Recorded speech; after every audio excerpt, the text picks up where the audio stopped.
જનાર્દનના secretary સાથે વાત થઈ? Okay, cool, no problem. By.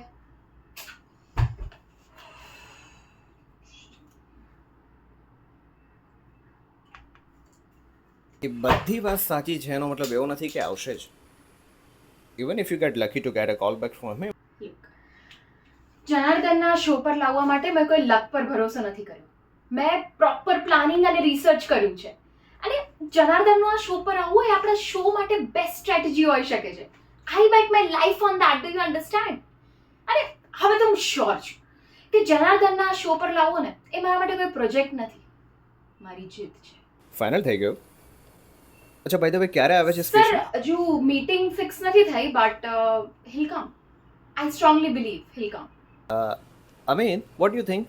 Oh, I think Shama is being stubborn. It's called taking a stand for yourself, Amit. I'm not taking this stand for yourself. Calm down. Amit, તું option ready રાખજે. And Shama, try to bring Dr. Janardhan. પણ મારો show ના અટકવો જોઈએ. Keep me in the loop. Okay. Hello. Yes. Yeah, 11 would be good. Perfect. I'll be there. Thank you. Thank you so. Sir, 11 o'clock meeting is done. He's coming. He's coming. શું scene છે હા? જનાર્દન સાથે પ્રેમમાં પડી છે કે શું? સમય આવશે ને ત્યારે તને બધું જ કહીશ, હા, અમિત.